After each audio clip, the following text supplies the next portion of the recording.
There's a quote that says, "A great library has something in it to offend everyone." That's when you know you've done it right.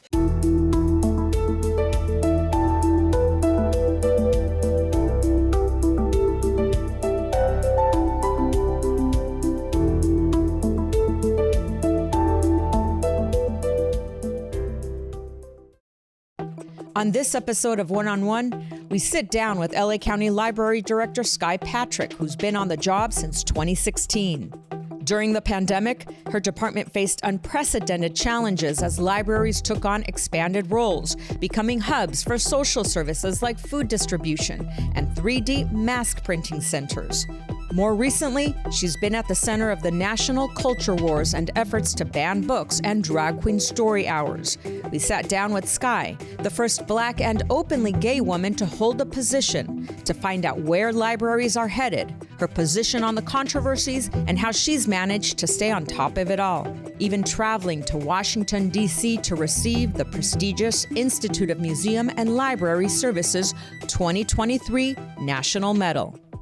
Today, we are joined by LA County Library Director Skye Patrick, who's been on the job since 2016. Thank you so much for being here today. Thank you for having me.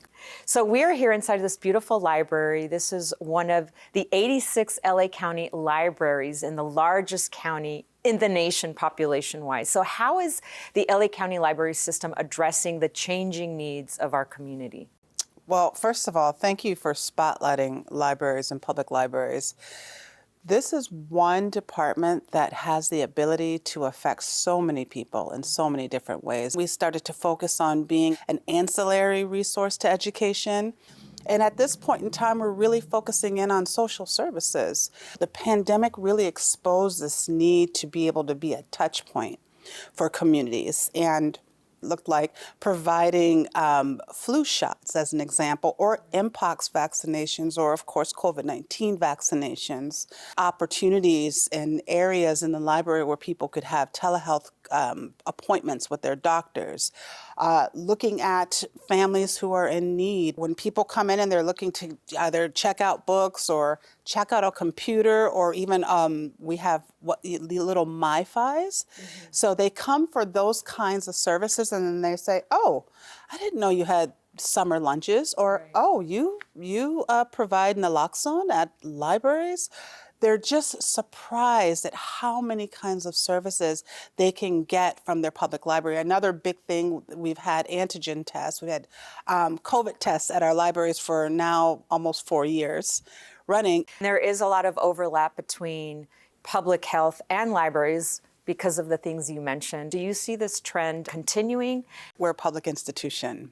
And so all of the social issues really descend upon the public library. So because of that, Supervisor Janice Hahn put up a motion to ensure that our county libraries had Narcan at our locations in the event that we had an overdose. And unfortunately, it has happened at several libraries, not ours yet, but around the country. And so we have 5 locations currently that distribute naloxone.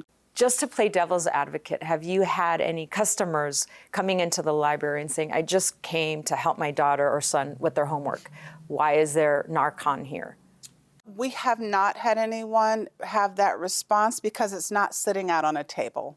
For one, you have to go to the desk and ask for it. There are no questions asked, and we haven't received any negative feedback. LA County is one of the most diverse, if not the most diverse county in the entire country. So how is LA County Library helping or reaching out to underserved communities? We have a massive mobile fleet in this library. We have 4 bookmobiles, and we have STEAM and STEM mobile units. We come to different sort of community events where kids can come and, understand about science, technology, engineering, arts, and mathematics. And then we have something called the reading machine. We have 5 of those, where we started this at the beginning, pre-pandemic, where we went to daycare centers. There are I think there's something like 5,000 daycare centers in LA County, and not all of those folks can get to a library and have relationships with libraries.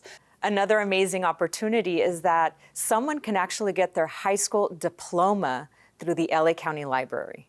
Sure, it's not even a GED. It's an actual bona fide high school diploma. We've had over 1,000 graduates. One recent library reopening that I understand you're so proud of is the one at Los Padrinos Juvenile Hall. One of the things we do best, collaborate between county departments. So Los Padrinos is a great example of that. It's a partnership between the probation department, the library department, as well as LACO, LA County Office of Education.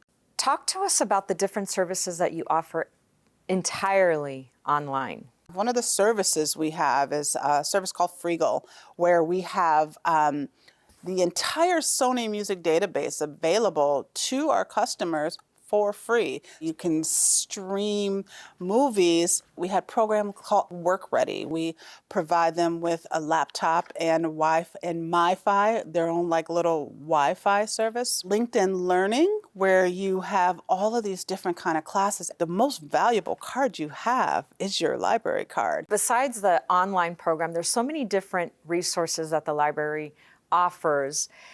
Such as renting tools or DJ school. This program came as a recommendation from one of our staff members. It's like, well, why don't we teach kids how to DJ? And I thought, that's a great idea. We are in LA, right? That's right. We are in LA, and there's a huge economic opportunity to young people learning how to spin, as they say. Second to that, in our tool library, we have everything from screwdrivers to hammers to bake sets to a cricket.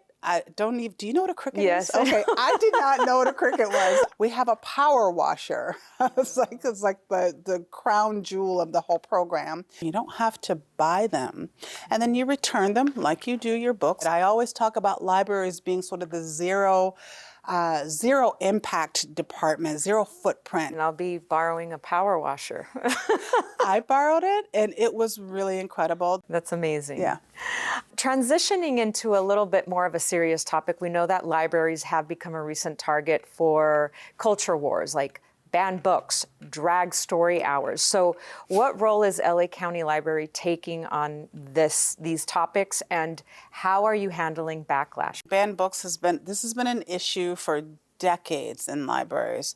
What is different about this moment is that we have not seen such assault nationally. Anne Frank, Captain Underpants, Harry Potter, I Know Why the Caged Bird Sings, Bluest Eye, Mouse, all of these really incredible literary masterpieces are under fire.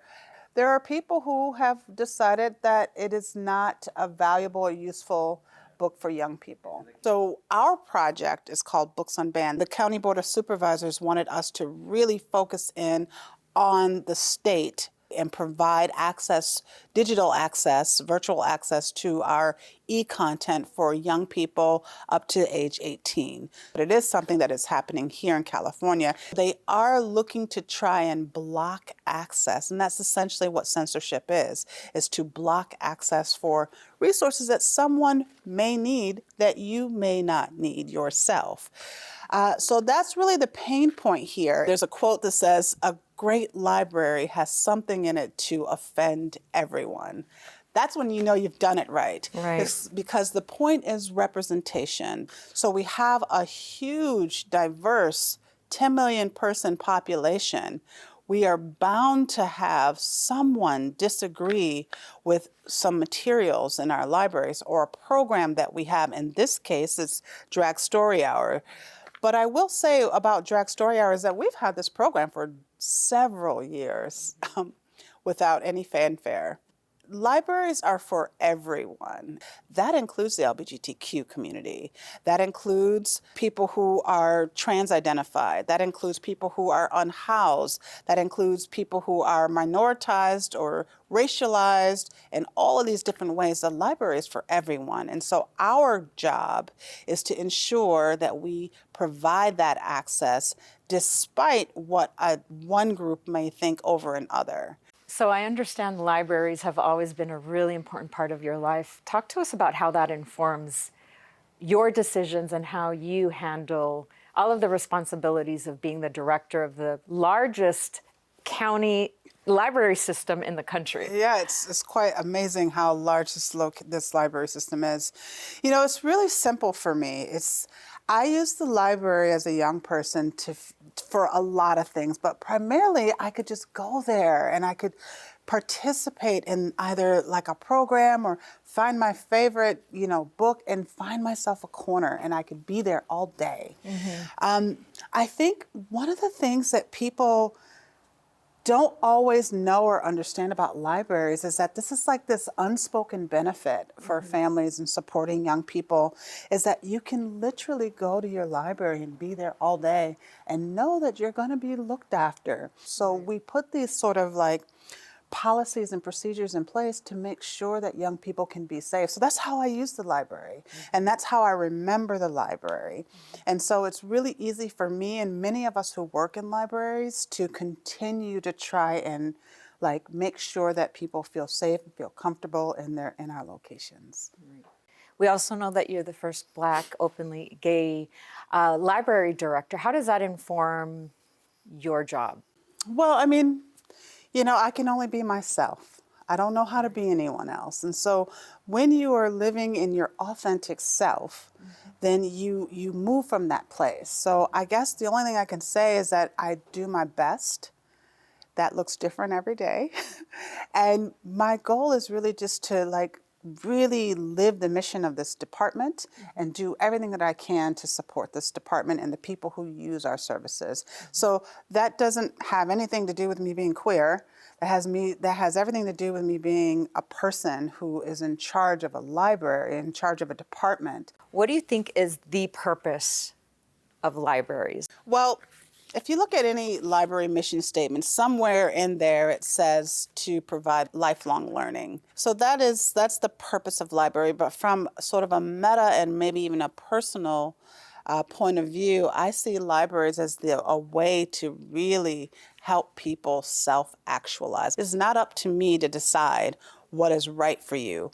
What is up to me is to make sure that you have the kinds of material and access to information so that you can become whomever it is that you are choosing or that you desire. My job is to ensure that you see your story and that you have a way to present your story to the world. That's what I see libraries as. And how do you see the future of libraries? The futures of libraries are soaring. I don't see libraries going away anytime soon. I see us continuing to transition, rethink how we provide service, continuing to talk to our communities and our neighbors to say, what is it that you need? How can we support you? And if we continue down that path, libraries will be here for the next 150 years, hopefully longer. Thank you so much for your time. We know you're super busy with 86 libraries to manage, but we really appreciate your time. Thank you for having me. I appreciate you.